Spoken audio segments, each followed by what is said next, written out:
일을 시작하려면 하고 한번 인사합시다. 네, 여러분 참 인사하기 어려운 그런 얘기 아닙니까?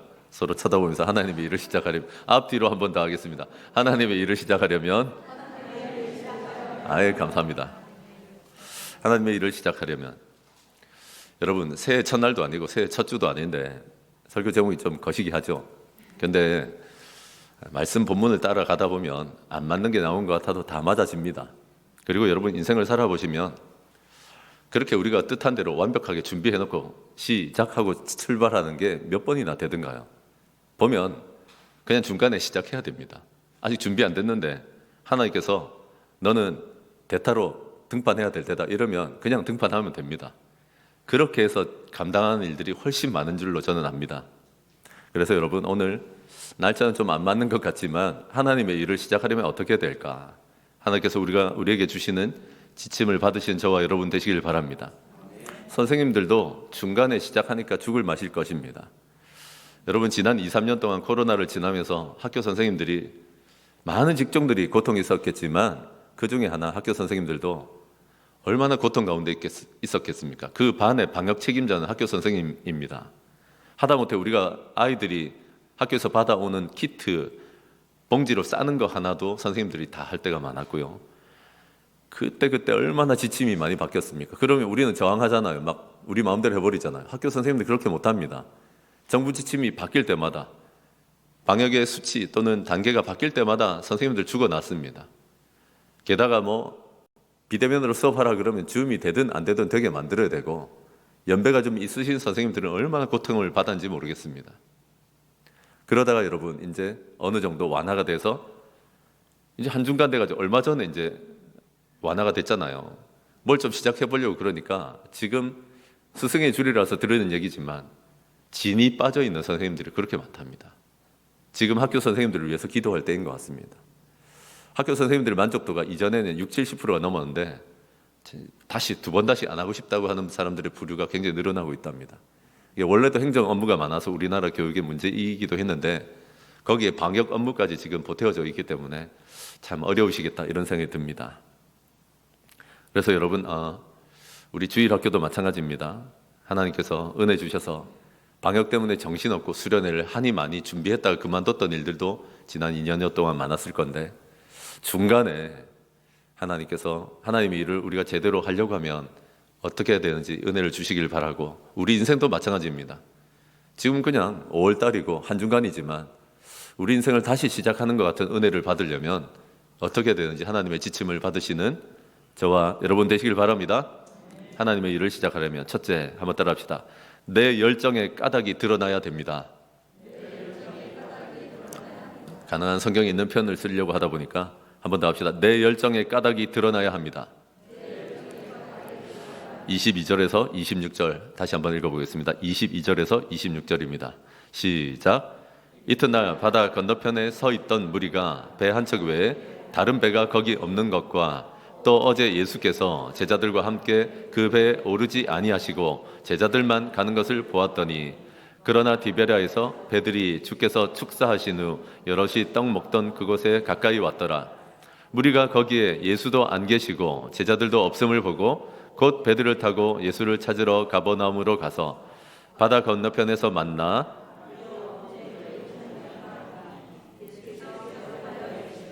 내가 진실로 진실로 너희에게 이르니 너희가 나를 찾는 것은 표적을 본 까닭이 아니요 떡을 먹고 배부른 까닭이로다. 아멘. 여러분 내 열정의 까닭이 좀 드러나야 됩니다.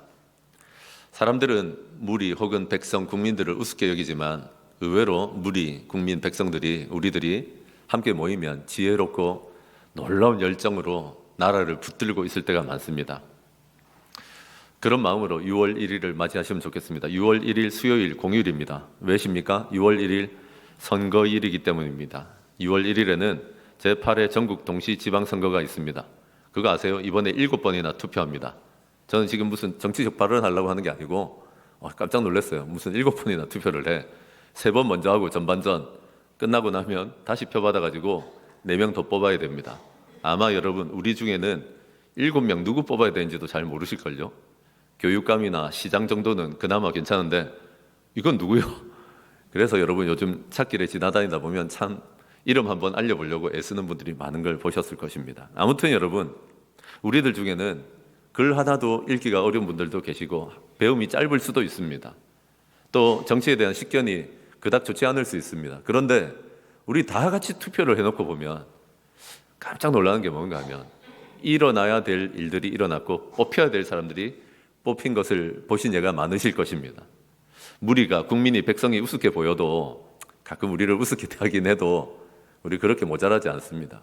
열정이 있습니다. 나라가 국난에 휩싸이면 금이라도 팔았고 나라가 어려우면 이것저것을 해서라도 국가를 바로 세우는 일에 무리가 나서고 지혜를 모으고 열정을 보였던 것을 기억하실 것입니다. 아멘이십니까? 그런데 여러분, 오늘 성경에도 무리가 등장합니다. 한 무리의 사람들이 등장합니다. 22절에 보시면 바다 건너편에 서 있던 무리입니다. 그런데 이 사람들이요, 한 열정합니다. 보통 젊은이들이 연예인이나 운동선수나 자기가 좋아하는 스타를 만나려고 열정을 보이잖아요. 일전에도 제가 좀 얘기를 드렸지만, 비행기 타기 진짜 어려울 때, 요즘 같으면 좀 덜하지만 그때도 홍콩에 주윤발 보러 가야 된다고 비행기 표를 자기 용돈 모아가지고 가는 고등학생을 내가 봤습니다. 대단하다, 그런 생각을 했습니다. 그런데 여러분, 그런 열정을 가지고 오늘 한 무리가 예수님 만나려고 그럽니다. 예수님을 찾고 있습니다. 사실 어제도 예수님께서 떡 5개로 사람 5,000명을 떡 먹이시는 걸 보면서 임금 삼으려고 했는데, 왕으로 만들려고 했는데 예수님 도망가셨거든요, 산으로. 이러지 마라 부리치면서 예수님은 기도하러 오히려 올라가셨습니다. 더 이상 안 된다는 걸 알고 일단은 물러섰던 무리가 하루가 지나자마자 곧 다시 나타난 것입니다. 그래서 나타나서 예수님을 찾고 있습니다. 쓱 지나가면서 그냥 보지 않습니다. 지혜가 있습니다. 예수님이 타고 왔던 배를 봐놨거든요. 근데 어저께 보니까 배가 없어지는데 제자들만 가더라고. 그럼 예수님 어디 있습니까? 배 타고 갔겠습니까? 여기 있겠습니까? 생각이 없죠, 우리는. 먹고 사는 게 바빠 죽겠는데 예수님이 어디 가는지 어떻게 알아? 여러분, 다시요. 어제 예수님의 제자들이 배 한 대밖에 없었는데 타고 가버렸어요. 예수님 같이 안 갔어. 예수님 여기 있겠습니까? 갔겠습니까? 갔다고요? 안 갔지. 여기 있겠지.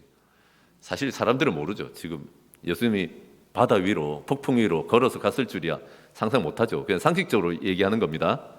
그래서 어떻게 하겠습니까? 사람들이 배가 이제 떠났고 다른 배는 없었으니까 예수님 여기 있다라고 생각하고는 떡을 베풀어 주시던 곳이 나지막한 산 같은 것이었는데, 동산이었는데 산을 막 뒤졌습니다. 예수님 어디 있지? 또 올라갔던 산이 있으니까 야, 너 거기 찾아봐라. 난 여기 찾아볼게. 몇 개 조로 나누어서 샅샅이 뒤졌습니다. 없는 거예요. 이거 진짜 열받아요. 정말 열심히 뒤졌는데 안 나타나는, 몇 시간 갔을 거 아닙니까? 뭐 한 1, 2분 찾아보고 말겠습니까? 그런데 전 진짜 신기한데 어떻게 냄새를 맡았는지 모르겠는데, 사실 예수님이 왔던 동네, 주로 활동하는 동네를 보니까 야, 여기 아니면 여기다라고 생각하고는 사람들을 급히 몰아세워가지고 배들이 이동을 하기 시작합니다. 22절 또 24절 보시면 배들을 타고 갔다라고 합니다. 배 한 대가 간 게 아닙니다. 그렇다고 무슨 함대가 간 건 아닙니다. 쫙 늘어서 뭐 어마무시하게 갔다는 얘기는 아니지만 배 한 척이 아니라 여러 사람들이, 무리가 배들을 타고 예수님을 찾아갔습니다. 와, 대단하지 않습니까, 여러분? 여러분, 요즘 체력이 어떠세요? 운동을 많이 안 하셨던 분들은 예전에 내가 한 운동했다, 그런 사람들도 5, 60대가 지나가고 나면 한라산 한번 올라가 보십시오. 죽습니다. 나 진짜 죽으러 왔나? 이런 생각이 듭니다. 그만큼 우리 체력이 떨어져 있다는 걸 모르고 올라가 보면 산을 뒤진다는 게 쉬운 일이 아니라는 얘기입니다. 이스라엘이 그렇게 온화하고 좋은 기후가 아닐 때가 많습니다. 거기서 몇 시간을 헤맸어요. 근데 그랬으면, 안 찾아지면 예수님 포기해야 되지 않아요? 우리는 쉽게 포기할 때가 좀 있잖아요. 배들을 띄우네. 바다를 건너가지고 예수님을 또 찾으려고 하는 거예요. 대단하죠. 그래서 몇 시간을 산을 뒤지고 몇 시간을 배들을 나눠 타고 오면서 가버나움에 갔더니 예수님 만났다라고 성경은 지금 얘기합니다. 바다 건너편에 가서 25절에 예수님을 만나서 라비요, 선생님이요, 언제 여기 오셨습니까? 라고 묻습니다. 여러분, 어떤 어감일 것 같아요? 아유, 선생님 언제 오셨습니까? 이럴 것 같아요? 아니면 선생님 언제 오셨습니까? 좀 알리고 가세요. 어떤 어감일지는 잘 모르겠어요. 약간 우리는 숨기죠. 약간 불만이 있어도 우리 그런 어감으로 얘기는 잘 안 하잖아요. 선생님 먼저 오셨습니까? 물었더니 참 예수님의 입장에서는 어떨 것 같습니까? 여러분을 누가 만나려고 바다를 건너가지고 배를 타고 또는 차를 타고 비행기를 타고 참 멀리서 왔다고 생각해 보십시오. 감동 아닙니까? 여러분 한번 만나보려고 여기 계신 줄 모르고 몇 시간을 산을 찾았다. 감동 아닙니까? 네, 여러분 26절에 예수님은 좀 다른 반응을 하십니다. 대개 우리는 이런 열정만 봐도 감동받고 속기 쉬운데 예수님은 뭐라고 하시는가 하면 냉랭하게 얘기하십니다. 고생해서 온 사람들에게 진실로 너희들에게 말하는데 너희가 나를 찾는 건 표적을 본 까닭이 아니라 배부른 까닭이다. 먹고 배부르고 무료급식 해주니까 너희들 욕구 충족시켜주니까 찾았다라고 얘기하십니다. 선을 긋습니다. 우리는 대개 이런 열정만 봐도 감동하고 속는데 우리 사람들한테 그런 열정 볼 때 참 우리도 같이 에너지를 받는 그런 기분을 느끼잖아요. 그런데 예수님은 아무리 감춰도 열정이 있고 대단한 에너지를 가지고 추진력 있게 나아가지만 그 까닭을 알고 계십니다. 왜 그러는지. 예수님 앞에서는 결코 속일 수 없고 드러나게 돼 있습니다. 예수님 앞에서 우리 열정이 어떤 까닭으로 이런 열정을 갖고 일하고 있는지를 들키게 마련입니다. 예수님은 우리 속마음을 과연 아시고 꿰뚫어 보시기 때문입니다. 우리는 열정에 속지만 예수님은 열정의 까닭, 이유를, 중심을 보고 계신다는 얘기입니다. 어떤 사람들은 예수님을 사랑해서 나온 것 같지만 어떤 사람들은 무료급식 받으려고 왔습니다. 어떤 사람들은 정치적으로 예수님 이용하려고 찾아왔습니다. 어떤 사람들은 경제적인 욕구를 해결하려고 찾아왔습니다. 사실 우리 속에도 한 번만 들여다보십시오. 잠깐 멈추고. 우리 속에도 이런 동물적이고 육적이고 물질적인 이유가 있습니다. 여러분 예수님께 왜 나오고 예수님께 왜 기도하러 나아가고 왜 여러분 예배하고 계십니까? 라고 물으면 깜짝 놀라게 될 겁니다. 우리가 그런 열정을 보이는 까닭이 무엇입니까? 라고 물을 때 우리가 놀랄 때가 있을 것입니다. 경제적인 이유, 물질적인 이유, 육적인 이유. 경기도 여주에 진입하는 톨게이트 근처에 밭으로 둘러싸여져 있는 자그마한 교회당이 하나 있습니다. 여주 광연교회 교회당입니다. 우리는 예쁜데 이까지 뭐하러 오셨습니까? 가까이는 오합동에서 물 건너오셨죠. 더 멀리서는 용인에서 오신 분도 계시고 이천에도 오신 분도 계십니다. 열정적으로 나오고 있습니다. 매주마다 나오는 게 쉽겠습니까? 저는 새벽에 우리 성도님들의 댁에 이렇게 좀 왔다 갔다 해보면서 와, 이 거리에서 어떻게 새벽마다 나오시나. 저는 차가 안 막히면 1분 만에 오잖아요. 우리 집에서 새벽에 1분 만에 오는데 진짜 우리 성도님들 대단하시다. 열정이 대단하시다. 근데 여러분 그렇게 와서 교사로 섬기고 오후에는 삼공부까지 합니다. 뭐하러 이 열정, 이 고생을 하고 계십니까? 제가 제일 짠하고 고마운 건 누군가 하면 젊은 애기 엄마들입니다. 우리 주로 일부에 많이 와 계시는데 애기 3명을 데리고도 교사하는 분도 계십니다. 옷 다 입혀가지고 밥 먹여가지고 남편들은 어떻게 합니까? 자기 옷 입으면 나가면 된다 하잖아요. 그거를 애들 옷 다 입혀가지고 가자고 비유 맞춰가면서 남편들은 교회 한번 가주는 걸 무슨 유세하잖아요. 나 안 간다. 그럴까봐 조심조심 해가지고 이래 나오잖아요. 그렇게 오는 거 보면 정말 대단한 것 같습니다. 그런데 여러분 그 열정의 까닭이 뭐냐고요? 많은 경우에 우리 욕구를 채우고 우리 배고픔을 해결하고 싶어서라고 예수님은 얘기하고 계십니다. 그런데 너무 이상적으로 살지 마십시오. 처음 신앙생활을 시작하면 처음 우리 교회를 나오면 당연히 이런 욕구 가지고 나옵니다. 인정해야죠. 처음엔 대부분 자기 욕구 해결하려고 자기 응답 받으려고 예수님 찾습니다. 자녀 문제가 좀 있어요. 자녀 문제가 안 풀려. 어떻게 좀 도움 받을 수 없을까? 내가 예수님께 좀 잘 보이면 도와주시지 않을까? 사실은 그래서 나올 때가 있습니다. 처음에는 대부분 자기 욕구 해결 때문에 예수님께 나옵니다. 부부 관계가 쇼윈도 부부야. 남들은 우리 부모님은 우리 부부 괜찮은 줄 알아. 근데 아니잖아요. 심각하잖아요 지금. 이렇게 된 지 오래됐잖아요. 그래서 정말 도움을 받고 싶어서 누구에게 말은 안 해도 예배로 나오고 예수님께 나옵니다. 처음엔 대부분 자기 욕구 때문에 예수님께 나옵니다. 어떤 문제가 있으세요? 돈 문제가 있으세요? 또는 몸과 마음이, 특히 마음이 너무 아프세요? 처음엔 다들 이런 육신적인 까닭과 배고픔을 해결하려고 예수님께 나옵니다. 그런데 여러분, 빨리 드러나야 됩니다. 사실은 내 열정의 까닭이, 내가 이렇게 열정을 보이는 이유가 이런 데 있었구나 하는 것을 알면 다른 신앙생활이 열리고 다른 인생이 열리는 줄로 저는 믿습니다. 스승의 주일이니까 말입니다. 제가 안 믿어지겠지만 한 열정합니다. 열정을 갖고 있어야 사역이 일어납니다. 그런데 여러분, 제가 어느 날 보니까 제 손윗 사람이나 제 선배들이나 스승을 인정하지 않더라고요. 제가 자라온 배경도 자수성가할 수밖에 없었고 누구 기댈 만한 사람이 없어서 그런지 저는 어떤 스타일인가 하면 죽기 살기로 일해가지고 결과물로서 인정받으려고 하는 사람이었어요. 근데 여러분, 리더들에게 진짜 불편한 사람 누군지 아세요? 일만 죽자고 하고 나하고 소통 안 하는 사람. 저하고 있는 동안 우리 교회는 이걸 많이 배우게 될 겁니다.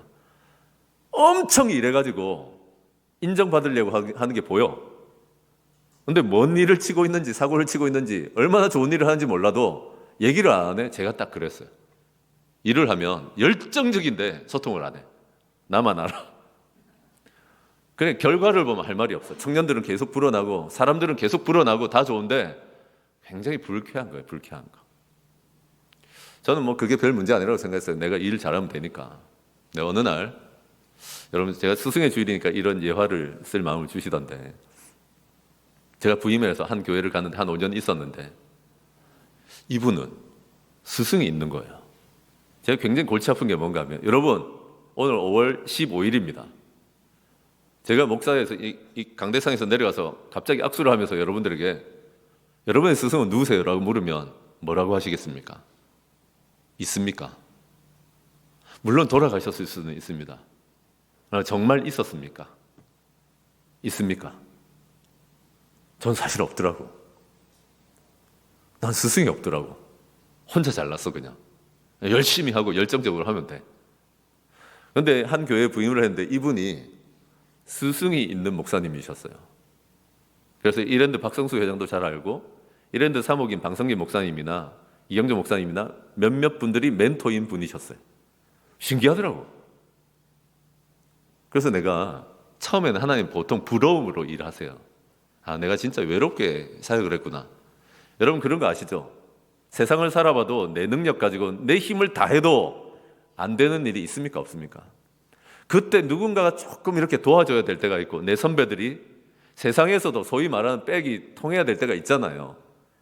하물며 목회에도 있습니다. 아무리 지가 잘나도 자기 대에서 벗어날 수 없는 한계가 있거든요. 근데 나는 항상 늘 그게 힘이 들었어. 나는 진짜 열정적으로 하는데 뭐가 잘 안 돼. 뭐가 막히는 게 있어. 근데 여러분 그런 부러움을 가지고 나서 하나님 내 까닭을, 내 열정의 까닭을 인정합니다. 나는 내 선배나 내 스승이 될 만한 사람들에 대해서 완벽함 혹은 완전주의, 완벽주의 이런 기준을 대고 있네요. 여러분 제가 보장하는데 제가 이제 부임한 지 4, 5개월밖에 안 됐잖아요. 한 3년만 있어 보십시오.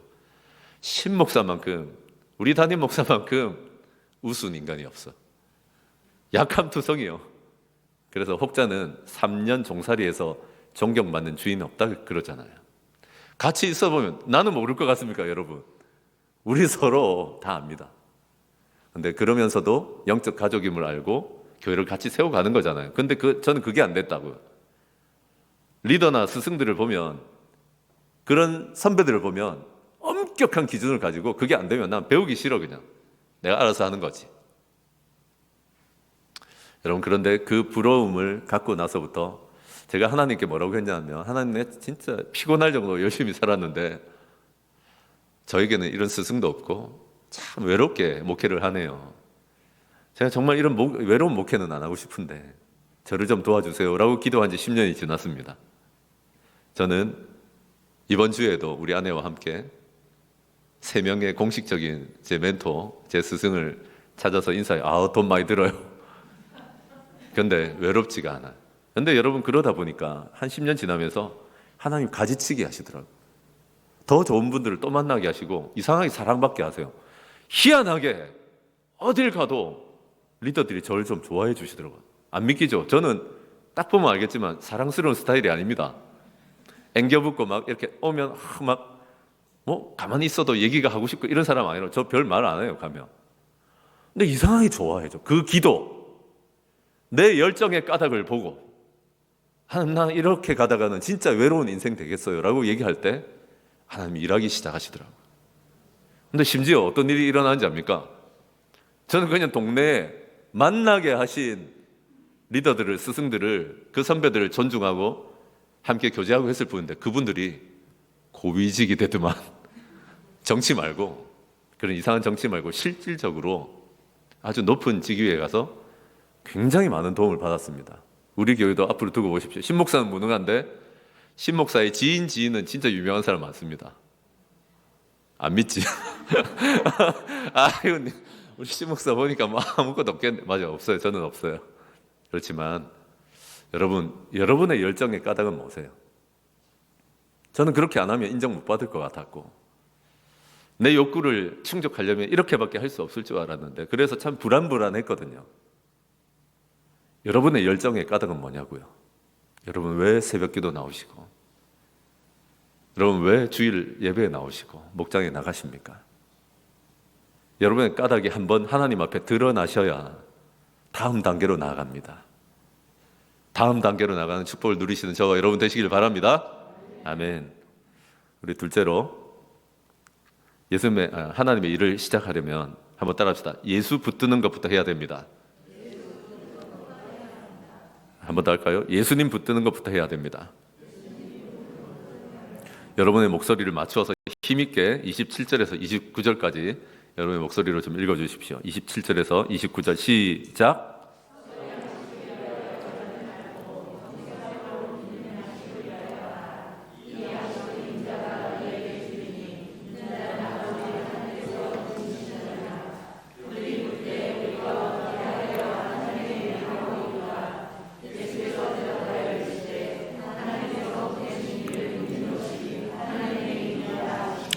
아멘. 너무 잘하시네요. 여러분 열정이 없는 것도 아니고 일을 대충 하는 것도 아닙니다. 시켜놓으면 열정적으로 일을 하고 열정적으로 교회 일을 하고 열정적으로 가정을 꾸려내고 열정적으로 직장생활을 하고 있습니다. 그런데 예수님은 우리 대부분이 썩을 양식을 위해서 일한다. 그러지 말아라고 하십니다. 좀 마음 상하지 않으세요? 이거 읽어보시면 마음 상합니다.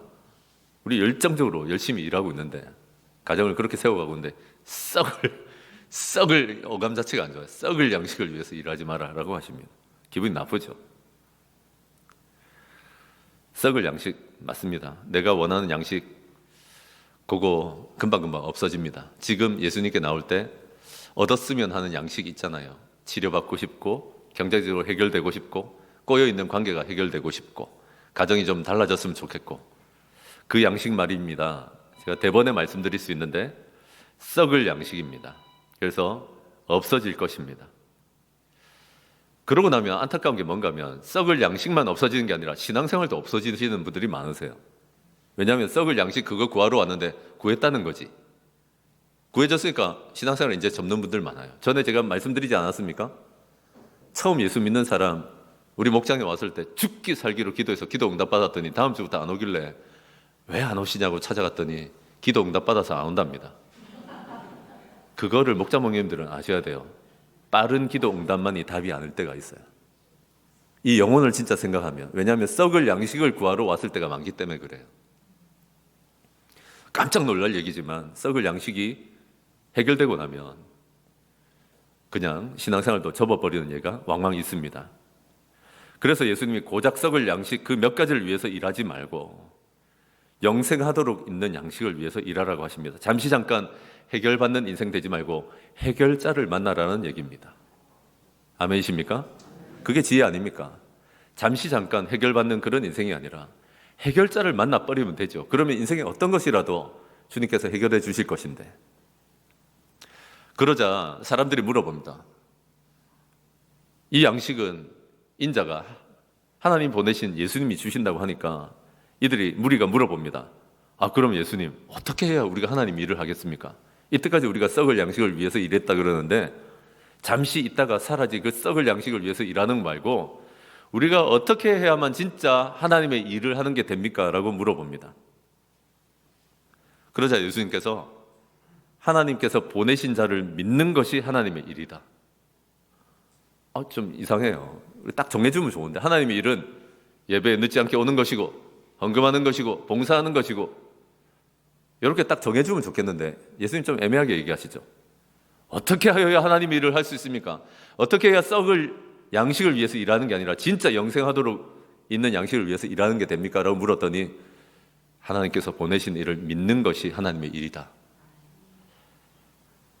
예수를 믿는 것이 하나님의 일의 시작이고 그 말은 예수를 믿는 것이 하나님의 일을 하는 데 있어서 가장 중요한 부분이라는 얘기입니다. 가장 큰 우선순위, 가장 중요한 출발점이 예수를 믿는 것이다 라고 말씀하신 것입니다. 그러니까 하나님께서 보내신 예수를 믿는 것부터 시작해야 된다라고 말하고 계십니다. 예수님을 구원자로, 주인으로, 해결자로 예수님을 만나서 관계를 트는 것이 먼저입니다.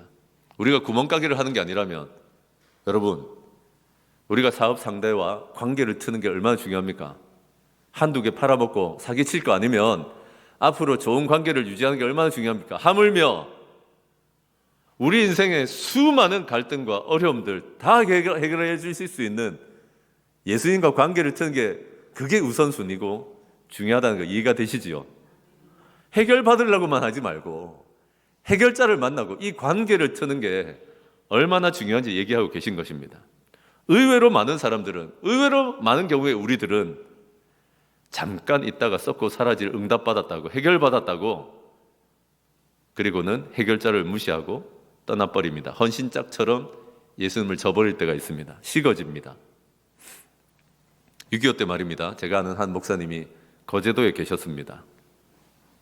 당신께서 아주 어릴 때였지만 생생하게 기억이 난답니다. 전쟁 나고 2달 만에 거제도에 수도 없는 피난민들이 남쪽으로 내려왔기 때문에 거제도에도 많이 왔었거든요. 처참함은 이루 말로 다 할 수 없었습니다. 먹을 것을 구하러 다니려고, 자식들 배 골리지 않으려고 얼마나 기웃거리면서 감자 하나라도 얻으려고 하는 분들이 많았는지. 근데 여러분 예상하시겠지만 이때 세계 각국에서 우리를 구호하려고 구호물자를 보급했습니다.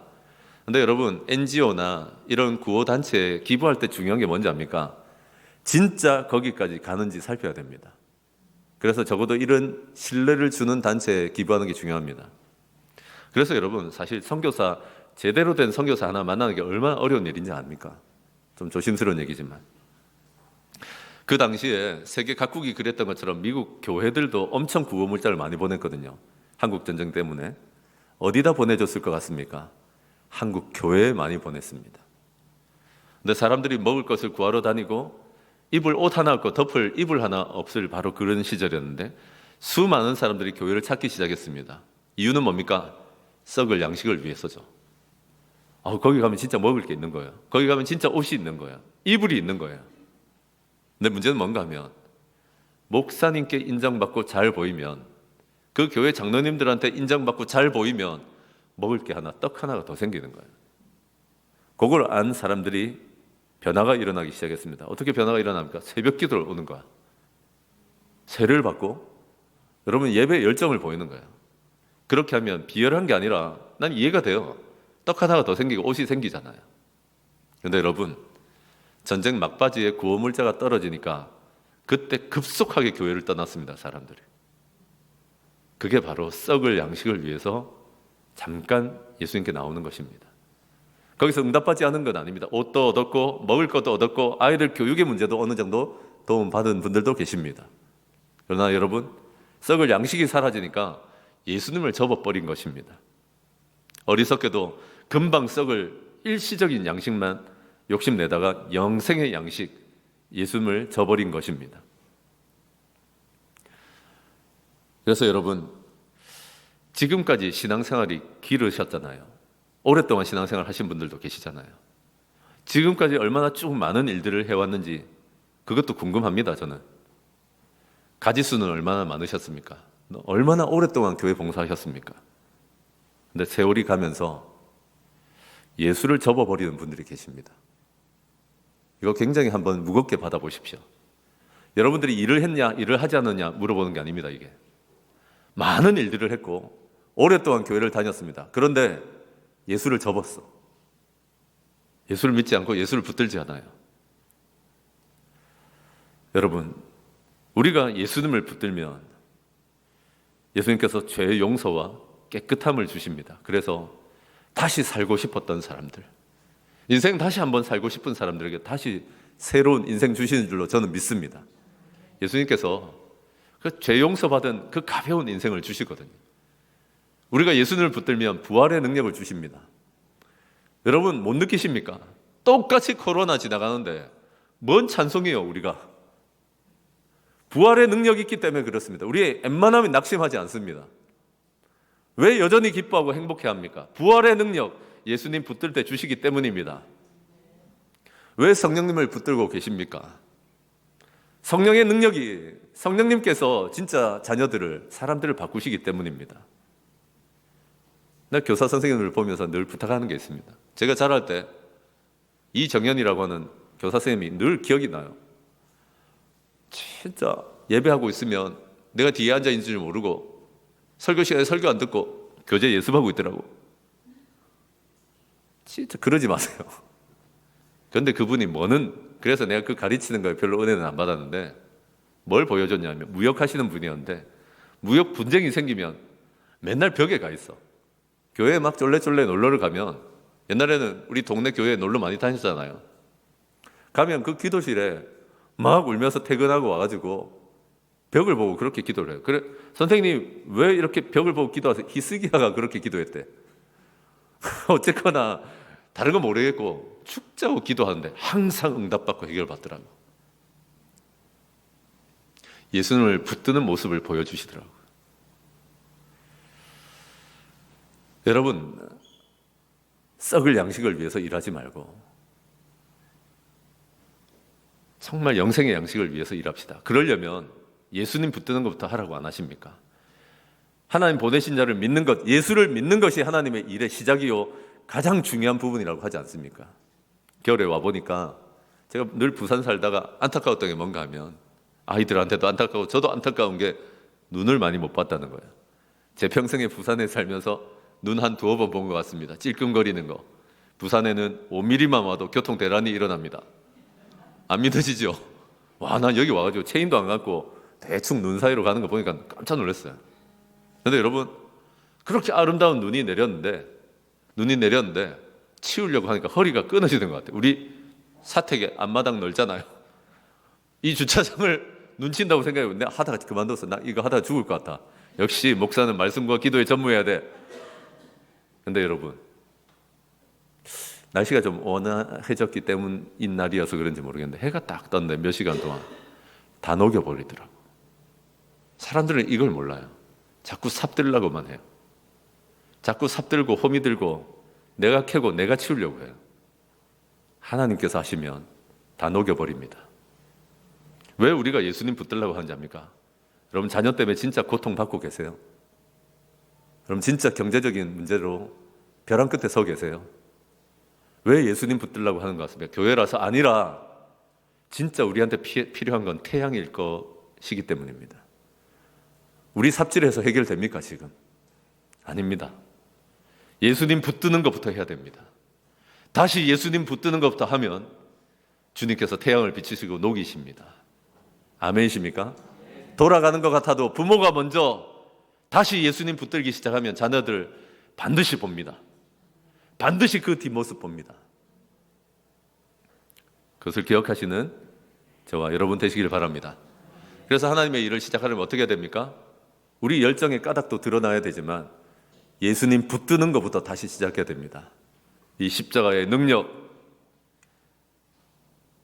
이 부활의 능력, 성령의 지혜와 능력 다시 한번 경험하는 한 주가 되시는 저와 여러분 되시길 바랍니다. 하나님의 일을 시작하려고 할 때 세 번째 한번 따라합시다. 지적질을 피해야 됩니다. 좀 거친 표현이죠. 한 번 더 하겠습니다. 지적질을 피해야 됩니다. 낮에 나른한 시간이니까 앞뒤로 한번 보시면서, 옆이 아닙니다. 앞뒤로 보시면서 지적질을 피합시다. 그렇게 얘기합시다. 칭찬만 하세요. 지적은 하지 말고. 우리 30절에서 33절까지 다시 한번 읽어보겠습니다. 30절에서 33절입니다. 시작. 그들이 묻되 그러면 우리가 보고 당신을 믿도록 행하시는 표적이 무엇이니까 하시는 일이 무엇이니까 기록된 바 하늘에서 그들에게 떡을 주어 먹게 하였다 함과 같이 우리 조상들은 광야에서 만나를 먹었나이다. 예수께서 이르시되 내가 진실로 진실로 너희에게 이르노니 모세가 너희에게 하늘로부터 떡을 준 것이 아니라 내 아버지께서 너희에게 하늘로부터 참떡을 주시나니 하나님의 떡은 하늘에서 내려 세상에 생명을 주는 것이니라. 아멘. 하나님의 일을 시작하려면 지적질을 피해야 됩니다. 예수님께 우리가 어떻게 해야 하나님 일을 할 수 있느냐, 시작할 수 있느냐 이런 걸 물었습니다. 그랬더니 예수님께서 똑똑히 가르쳐 주셨습니다. 믿는 것부터 해야 돼. 정말 예수님 믿는 것부터, 하나님 보내신 자를 믿는 것부터. 썩을 양식이 위해서 그렇게 삽질하지 말고 태양을 기다려야지. 그래서 영원한 양식 주시는 예수님 위해서 일하는 거, 예수 믿는 것부터 하라라고 말씀하셨습니다. 하나님과의 관계가 다시 만들어져야 그래 뭐가 돼도 되죠. 탄탄해져서 인생의 모든 일들이 해결되기 시작하죠. 겨우 요거 해결하고 또 도망가려고 그런 얘기를 하셨습니다. 여기까지 했으면 우리가 말씀 딱 붙들고 한 주간 살아가면 능력이 나타납니다. 하나님의 말씀은 진리는요 간단해 보이고 단순해 보이는데 붙들고 살면 능력이 나타납니다. 아멘이십니까? 근데 꼭 사족을 달아요. 뭐라고 하는가 하면 거기서 트집 잡고 지적질을 합니다. 위로가 돼.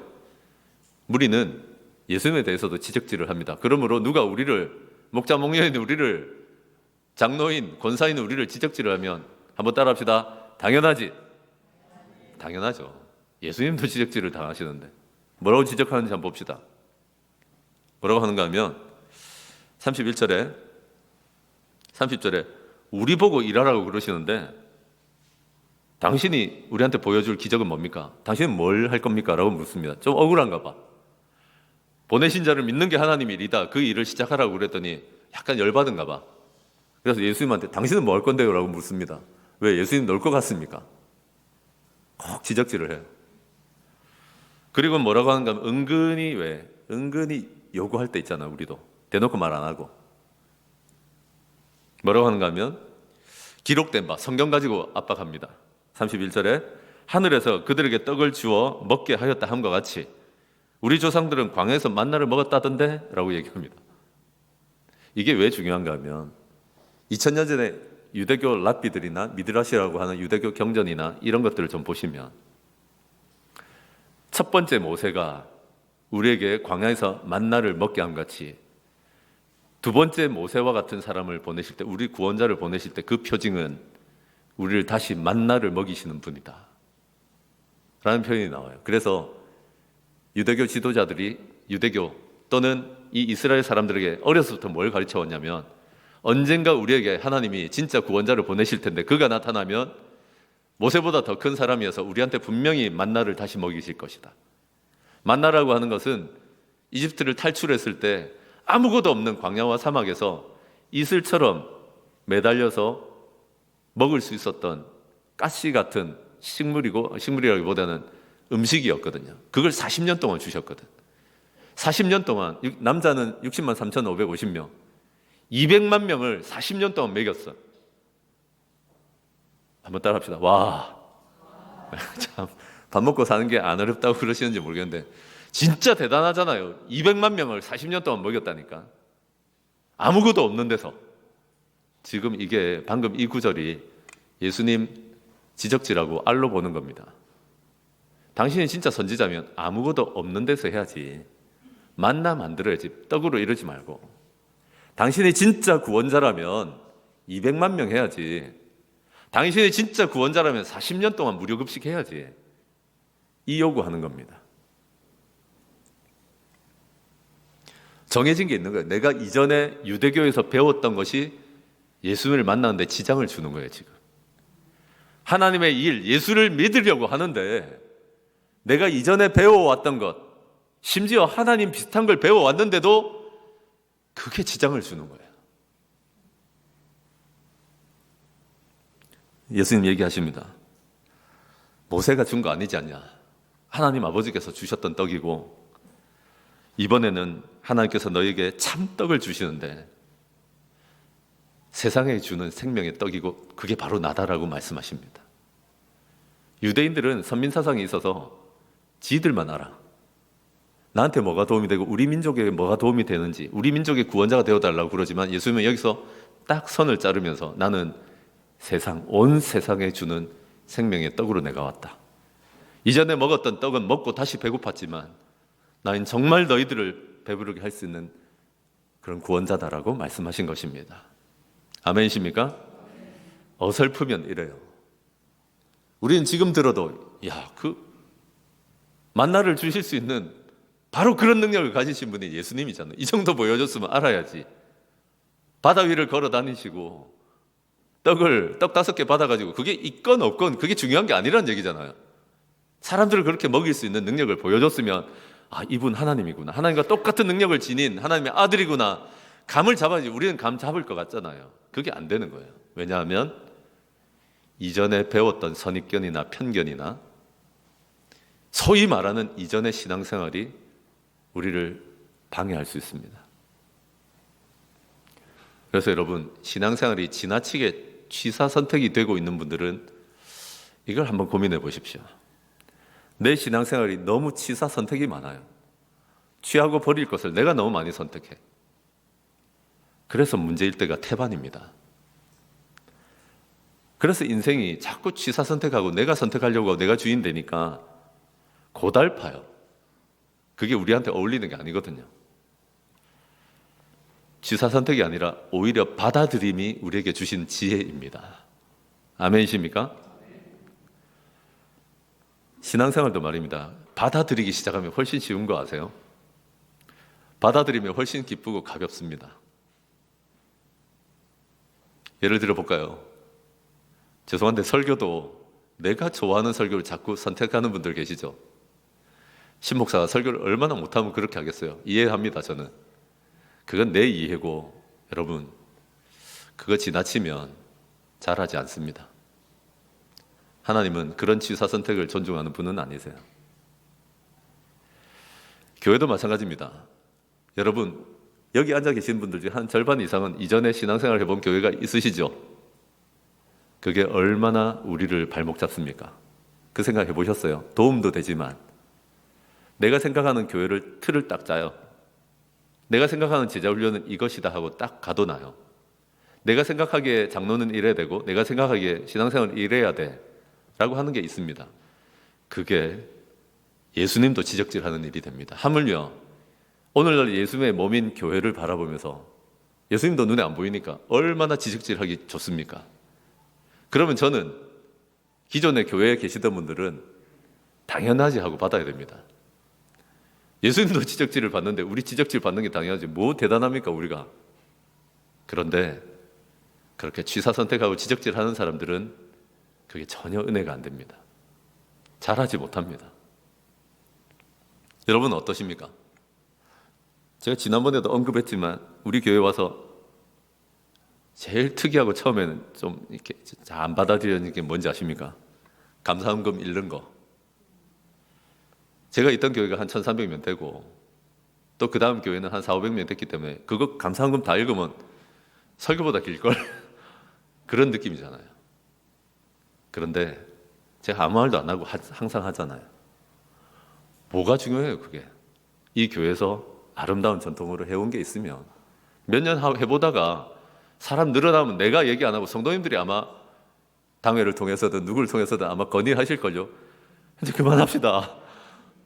도대체 몇백 명을 읽으려고 그럽니까? 그럼 그때 고치면 돼요. 여러분, 제가 부임한 지 4~5개월 되는데 사람들이 신 목사님이 왜 빨리 뭘 안 하냐고 그러는데 진짜 빨리 해야 될 것만 하고 있습니다. 우리가 진짜 빨리 해야 될 게 뭔지 압니까? 예수님 붙드는 겁니다. 정말 저를 도와주는 게 아니라 교회를 살리려면 예수 영접 모임의 생명의 삶에 또 마음을 맞추는 것에 거기 우선순위를 들고 들어오시는 게 우리를 살리는 길입니다. 왜냐하면 예수 붙드는 것부터 시작하라고 하시기 때문입니다. 아멘이십니까? 그래서 제가 와가지고 4, 5개월 만에 우리 교회 이게 뭐야? 뜯어고치고 바꾸고 막 감당하시겠어요? 제가 본 게 없을 것 같습니까? 찬양, 예수전도단 간사로 제가 7년을 있었습니다. 선교사를 갔다 왔잖아요. 가정교회 목장 12년 했습니다. 여러분, 내가 손대면 칼부림 납니다. 그런다고 교회가 됩니까? 아니에요. 가장 먼저 신목사가 우리 교회에 대해서 배워야 될 것은 존중이에요. 그래야만 목사에게 하나님 은혜를 주시고 여러분들도 저를 배워요. 저는 우리 교회를 진짜 존중하고 존경합니다. 난 우리 교회 너무 좋아. 할렐루야. 그런데 아직도 마음에 지적질하는 분들 계시죠? 그게 당연해요. 예수님도 지적하는데 뭐.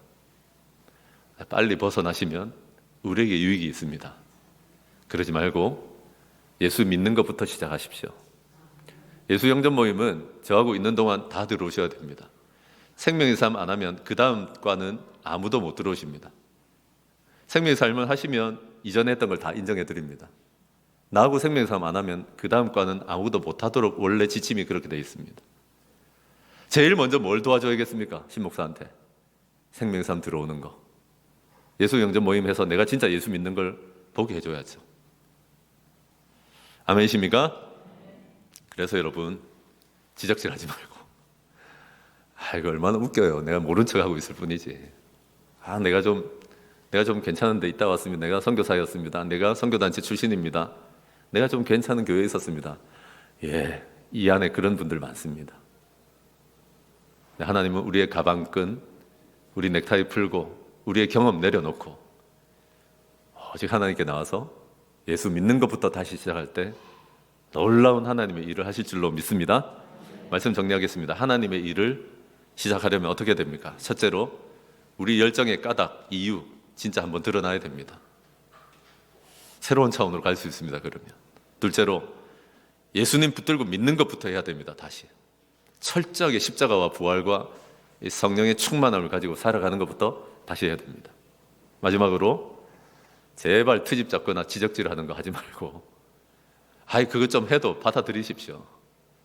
하는 사람은 망하는 겁니다. 그렇게 하면 하나님은 예수에 대한 불만, 지적질 그런 거 기뻐하시지 않습니다. 아멘이십니까? 하나님의 위대한 일들이 시작되는 한 주가 되시기를 바랍니다.